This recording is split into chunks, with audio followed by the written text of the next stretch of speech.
Docteur Denis Charbit, bonjour, Boker Tov. Bonjour. Alors nous avons sollicité ce matin parce que nous nous apprêtons à vivre d'une certaine manière un événement que certains pourraient qualifier d'historique, puisque demain, Binyamin Netanyahou va battre le fameux record de longévité au poste de Premier ministre qui est détenu jusqu'à présent par le père fondateur de l'État d'Israël, David Ben Gurion. Cela nous amène à nous poser une question. Est-ce que l'on peut comparer les deux hommes dans leur action à ce poste de Premier ministre pendant 13 ans et 128 jours jusqu'à présent pour Binyamin Netanyahou, qui peut encore continuer, on ne sait pas combien de temps, mais en tout cas qui va battre donc le record de David Ben Gurion. Peut-on faire une comparaison entre les deux leaders ? Je dirais que en sciences politiques, toutes les comparaisons sont possibles et on peut comparer non seulement Netanyahou à Ben Gurion, mais Netanyahou à tous les autres premiers ministres qui l'ont précédé, qu'ils aient eu un record de longévité comme celui de Netanyahou ou le record le plus court, l'exercice le plus court au pouvoir comme celui de Moshe Sharett et Ehud Barak. Donc toutes les comparaisons sont légitimes. Alors maintenant, c'est vrai qu'en sciences politiques, on aime bien comparer une fois que c'est terminé, c'est-à-dire une fois qu'on a de la perspective. Parce que autrement on risque de tomber dans une analyse qui serait biaisée par la sympathie ou par l'antipathie que l'on porte au Premier ministre. Voilà. Alors je pense que on peut essayer de trouver une ligne médiane, de pas être ni partisan ni être des hauteurs de la science, essayer de voir en quoi cette comparaison est pertinente. Pour ma part, je trouve qu'il n'y a pas grand-chose à voir. Il s'agit bien sûr toujours du même État d'Israël. Je ne suis pas sûr que dans le bilan, on puisse trouver des éléments de comparaison, ce qui d'ailleurs n'enlève absolument au record de longévité de Netanyahou. Et après tout, si ça se termine le 17 septembre, on dira il l'a battu de quelques mois. Si on en a pour plusieurs années encore, alors ce sera effectivement dans la durée, Netanyahou aura effectivement été le premier. Je me demande d'ailleurs si les prochains parlements ne seront pas tentés de modifier un petit peu le système et de limiter les mandats à 2 fois. Mais en tout cas, ça c'est l'avenir qui le dira. Sur le fond, quelle comparaison on peut faire ? D'abord, il faut bien reconnaître, les défis ne sont pas les mêmes. Israël n'a pas aujourd'hui... Ben Gurion restera pour l'éternité celui qui a eu le courage de fonder l'État d'Israël en mai 48. Et ça personne ne pourra lui retirer. Bien entendu, et avec une prise de risque qui était énorme. Il faut bien comprendre que quand il le fait, il est absolument pas encore certain lui-même. Je rappelle ce qu'il écrit dans son journal le 14 mai 48. Il revient de la déclaration de la cérémonie de la proclamation de l'indépendance et il dit aujourd'hui l'État d'Israël a été fondé, notre sort est entre les mains de l'armée. Alors certains diront mais est-ce que c'est pas le cas aujourd'hui ? Oui et non. Il faut dire non pas que l'armée n'a pas un rôle essentiel. La sécurité dans une région comme le Moyen-Orient est toujours un objectif primordial, mais c'est vrai aussi de toute la région du monde. Il n'y a pas d'État souverain sans armée. Mais est-ce que les défis sont identiques ? Je suis pas sûr. Est-ce que vraiment on craint une menace jordanienne, égyptienne, syrienne et libanaise ? Non. Alors on va dire il y a l'Iran, c'est vrai. Il y a l'Iran, c'est ça. Voilà, bien sûr, tout à fait. Non, c'est clair. Mais on a la chance de ne pas avoir de frontières communes avec l'Iran, même si ils peuvent avoir en Syrie et ailleurs des tentacules. Mais économiquement parlant, l'immigration. Prenez l'immigration. Les défis ne sont pas les mêmes. Donc il ne s'agit pas de le reprocher à Netanyahou. Il s'agit de dire que en 10 ans, Israël n'a pas eu à intégrer 1 300 000 personnes, ce qui a été le cas dans la période qui va de 48 au début des années 60. Alors sur le plan sécuritaire, peut-être, je lisais une comparaison qui a été faite par l'écrivain israélien Tom Segev dans l'Yediot Ahronoth de la semaine dernière. Il disait en fait que il y avait une comparaison à faire entre Binyamin Netanyahou et Ben Gurion, et il sous-entendait que Ben Gurion aurait pu très facilement siéger dans un gouvernement de Binyamin Netanyahou parce que quelque part sur le plan sécuritaire ils avaient la même approche. Ils parlaient par exemple d'un maximum de terre d'Israël avec un minimum d'Arabes. Celui qui croit que les Arabes s'intégreront dans l'État d'Israël ne connaît pas la nature humaine, avait dit Ben Gurion en 1953, et que tous les deux, on peut dire, sont des pragmatiques qui en même temps ne se sont jamais laissés séduire par l'annexion de terre et tout le monde, les deux considéraient d'une certaine manière que le conflit israélo-arabe n'était pas soluble. Alors, beaucoup de choses à dire. Je reprends des citations de Tom Segev qui sont intéressantes. Très pertinent, non, tout à fait, qui alimente le débat. D'abord, n'oublions pas une chose. Ben Gurion est celui qui a accepté le plan de partage. Même s'il savait qu'il y avait de fortes chances d'améliorer les frontières d'Israël, il a accepté le principe du partage. Chez Netanyahou, c'est plus ambigu. Voilà, si on voit ses dernières déclarations. Et je dirais que c'est ça, Netanyahou. C'est-à-dire, c'est en même temps le discours de Bar-Ilan de 2009, on accepte un État palestinien, et les déclarations qu'il multiplie depuis quelques années, où là, effectivement, il n'y a pas de déclaration. Là, et je dirais, prenons également le cas des Arabes israéliens. C'est vrai qu'on retrouvera effectivement les mêmes positions, à peu de choses près. Mais on serait dans la rhétorique, voilà, ce soupçon de cinquième colonne. Oui, mais avec une différence énorme. Ben Gurion a été avait en héritage donc près de 150 000 Arabes palestiniens qui avaient effectivement de manière tout à fait naturelle souhaité la victoire de leur camp. Il faut les traiter. Là, on est quand même 70 ans après. 70 ans après, on doit se poser la question si les Arabes sont loyaux ou pas. Et là, c'est là où Ben Gurion, qui voyait certainement, comment dirais-je, le problème de manière très sévère, mais il faut le regarder avec les yeux de son temps. Là, on est 70 ans après. On est dans une autre planète, si je puis dire. Et donc là, aujourd'hui, ça devient, je dirais, un problème idéologique. Et puis, j'ajouterais surtout, Ben Gurion n'a jamais joué à l'intérieur de la division objective entre la nation juive et la nation palestinienne à l'intérieur de l'État d'Israël en tant que citoyen israélien. Là où, bien entendu, il n'était pas confronté au problème des territoires de la Judée et de la Samarie. Non, bien sûr. Non, là, j'ai parlé des Arabes israéliens uniquement. J'ai pas parlé, effectivement. Mais en même temps, voilà, j'ajouterais une chose au crédit de Netanyahou. Netanyahou a été le premier et l'unique chef du gouvernement à avoir voté la décision 922, celle qui attribue de manière structurelle, c'est-à-dire sans qu'on puisse revenir sur la décision, 15 milliards de shekels pour le développement des infrastructures du secteur arabe. C'est-à-dire ça, c'est une chose que personne avant lui, ni Rabin, ni Barak, ni les arabophiles, ni tout ce qu'on veut, ni la gauche n'a fait. Alors, en même temps, il le fait alors qu'en parallèle, vous avez des propos extrêmement agressifs, comme les propos qu'il avait tenus au moment des élections. Tout à fait.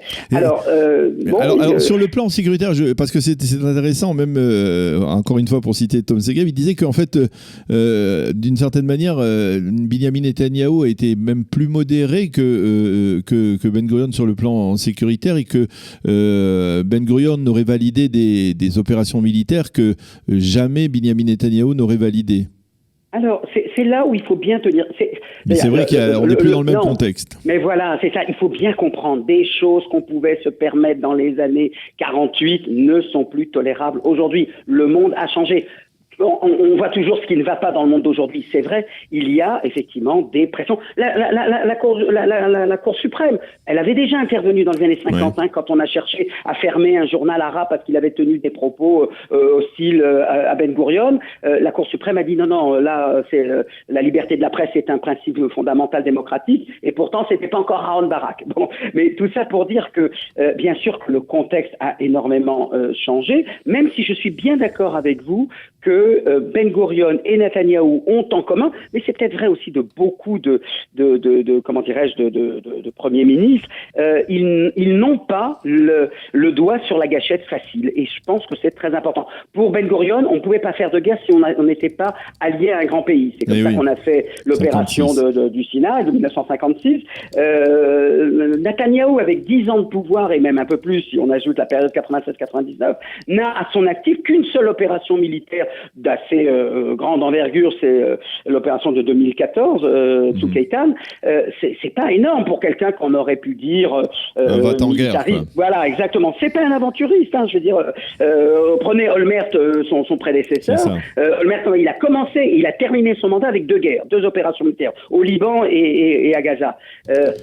Alors, ça, effectivement, de ce point de vue-là, cette prudence-là, on la retrouve effectivement chez Netanyahou. Et je dirais, voilà, c'est le même Netanyahou qui est capable de libérer 1096 terroristes palestiniens pour obtenir la libération de Gilad Shalit, de déclarer la guerre au terrorisme, et en même temps de laisser passer des fonds par l'intermédiaire du Qatar. Vous voyez, donc bien sûr que le bilan est beaucoup plus contradictoire que celui, surtout en période période électorale qu'on a l'habitude de dessiner entre noir et blanc. Alors, est-ce qu'il serait exact, et là j'abandonne un peu Tom Segev, de dire que si Ben Gurion, lui, a créé l'État d'Israël, eh bien, Binyamin Netanyahou, durant son mandat, et en particulier durant les 10 dernières années durant lesquelles il était au pouvoir, il a réussi à propulser l'État d'Israël, on va dire, dans le concert des nations et même à une place assez privilégiée dans le concert des nations.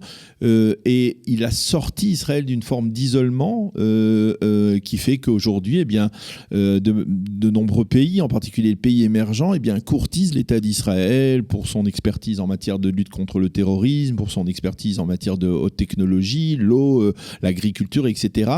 Et que ça, quelque part, Binyamin Netanyahou, en étant à la fois aujourd'hui, ces 2 dernières années, l'ami de Trump et l'ami de Poutine, a quelque part placé l'État d'Israël parmi les grandes nations du monde. Alors, je ne voudrais rien retirer du crédit qui revient à Benjamin Netanyahou. J'ai envie de dire que les choses étaient placées sur cette orbite-là déjà, si je puis dire, depuis les accords d'Oslo. C'est-à-dire que l'introduction d'Israël dans la mondialisation, l'importance qu'il prend dans la lutte contre le terrorisme, là c'est plus Oslo, oui. C'est 2001, donc la lutte antiterroriste. C'est vrai qu'Israël a acquis une expertise et un savoir-faire diplomatique qu'il met à son compte. Mais je dirais que, même si, encore une fois, je ne retire rien de la contribution de Netanyahou à ce processus-là, qui me paraissait déjà mis en place à la fin des années 90, début des années 2000, je dirais que pour moi, la grande victoire de Netanyahou a été effectivement d'éjecter en quelque sorte la question, même à l'intérieur d'Israël, la question palestinienne de l'ordre du jour. C'est-à-dire que, et là on voit très bien en 10 ans comment il a réussi à faire que cette question palestinienne qui était au centre et vis-à-vis de laquelle il fallait se situer et se placer, aujourd'hui, il a réussi à inverser la donne. En tout cas, dans le chiquier politique israélien, c'est très clair. Avant, il devait se prononcer, est-ce qu'il est loyal et est-ce qu'il sera fidèle et loyal aux accords d'Oslo? C'était ça la question qu'on lui posait en 96. Aujourd'hui, on voit ses adversaires politiques être extrêmement, alors du bout des lèvres, parler de négociations. Il est quand même le Premier ministre dans les 20 dernières années à ne pas avoir dans son agenda de négociation avec un leader palestinien. Et ça, incontestablement, cette marginalisation de la question palestinienne, c'est un acquis, alors qui, bien entendu, lui fait valoir le consentement de tout son camp, en dépit de ses problèmes et de sa personnalité, de sa manière d'être, etc., parce qu'il est arrivé là à quelque chose qui me paraît beaucoup plus significatif que comment dirais-je, les relations économiques, comment dirais-je, avec l'Inde, avec le Brésil. Alors bien sûr que l'élection de Trump a été, je dirais, certainement un tournant, mais la capacité qu'il a eue, à partir de 2009, la capacité qu'il a eue de dire quiconque n'est pas d'accord avec moi est un ennemi d'Israël, est un traître à Israël, et je pense à Barack Obama. Là, cette chose-là qui n'était pas donnée d'avance,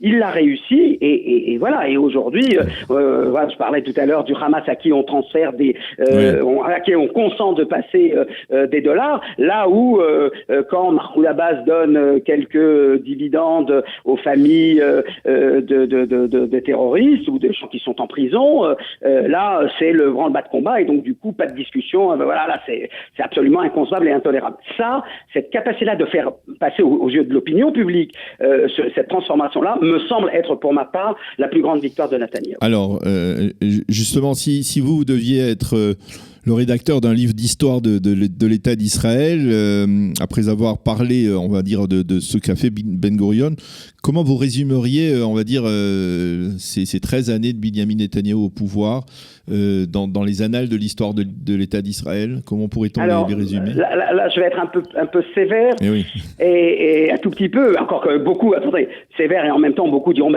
c'est très bien, c'est formidable, c'est extraordinaire. Là où j'ai toujours, alors là, en tant qu'historien du sionisme, là où j'ai toujours discerné chez les pères fondateurs, une préoccupation de faire la synthèse entre le particularisme juif et sioniste et une préoccupation universelle, les kibboutz, se transformer, les relations sociales, etc.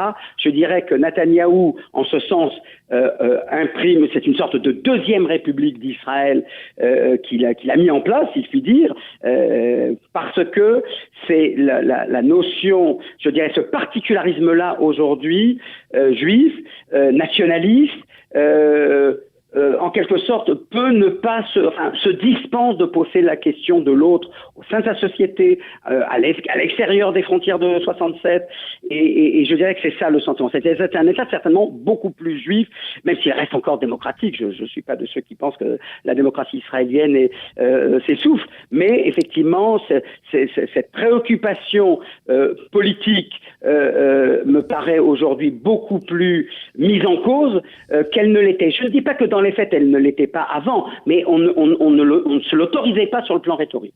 Là où aujourd'hui, rhétoriquement, c'est le ton qui est donné. Eh bien, Denis Charbit, merci beaucoup d'avoir accepté de commenter, on va dire, cet anniversaire, ou en tout cas ce record battu. C'est tout de même assez exceptionnel, c'est pas tous les jours que cela se produit, et nous avoir permis d'avoir une perspective, on peut dire, historique de cette comparaison entre Binyamin Netanyahou et David Ben Gurion. Merci beaucoup d'avoir été avec nous ce matin, et Shabbat Shalom. Shabbat Shalom, merci. Voilà, il est 8h25 sur Studio Kalita. Nous allons marquer une pause musicale avant la revue de la presse et des médias israéliens.